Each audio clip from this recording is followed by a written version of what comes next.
Il y a une chose que vous ne pouvez pas choisir dans votre vie, c'est le jour où vous allez naître et la famille à laquelle vous sortirez. Nous ne pouvons pas choisir nos familles. Dieu nous a imposé de familles. Dans chaque famille, il y a de bonnes et de mauvaises personnes. Je sais que quand vous regardez votre famille, des fois vous vous dites, j'aimerais être dans telle famille. Mais il faut savoir qu'il y a des gens dont leurs problèmes sont connus, d'autres leurs problèmes sont cachés. Dans chaque famille, il y a des problèmes. Nous ne pouvons pas faire le choix parce que Dieu nous les a imposés. Nous les acceptons tels que Dieu nous les a donnés. Vivons avec elles comme Dieu nous les a donnés. L'une des choses que vous devez comprendre, la famille est l'une des plus grandes richesses que Dieu peut nous donner. Avoir une famille, c'est une bénédiction divine. Même Dieu, quand il s'est incarné à l'homme, il était reconnu dans une famille. Il est venu et il s'est défini dans une famille. Et ce que vous devez savoir, dans toutes les familles, il y a des problèmes. Et vous devez aller au-delà de vos problèmes. La famille, c'est l'unité, c'est se mettre ensemble. Il y a la diversité dans l'unité.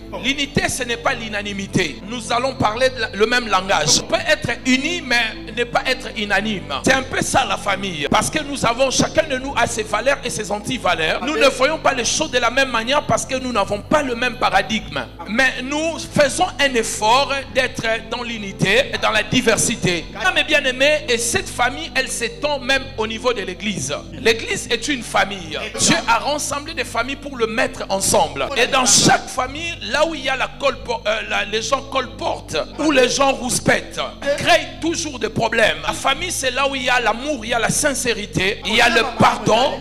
On se supporte et on se porte les uns les autres. Ainsi, une fois que l'église commence à avoir cette vision, ou une famille a cette vision, on ne pourra plus détruire cette famille. Vous savez, des grandes familles qui ont aujourd'hui, qui détiennent beaucoup d'argent, aujourd'hui sont des grandes familles, comme des Rothschild, avec les banques, comme les Rockefeller, des grandes familles qui détiennent de milliards et de milliards, parce que ça va de grand-père au fils jusqu'au petit-fils. Malheureusement, mes bien-aimés, certaines familles et dans la plupart des familles africaines, au lieu de nous laisser l'héritage de richesse, d'abondance, on nous laisse la servitude et des problèmes. Entendre que nous venons dans une famille royale, mais dans cette famille royale, on nous a laissé que de problèmes. La sorcellerie, le problème de la servitude, la destruction, des liens et des réclamations. On ne nous laisse pas de bonnes choses. Écoutez, si vous voulez savoir le signe de malédiction dans votre famille, si vos parents ne vous ont rien laissé, c'est l'un des signes de malédiction. La Bible dit, un homme de bien laisse l'héritage aux enfants de ses enfants.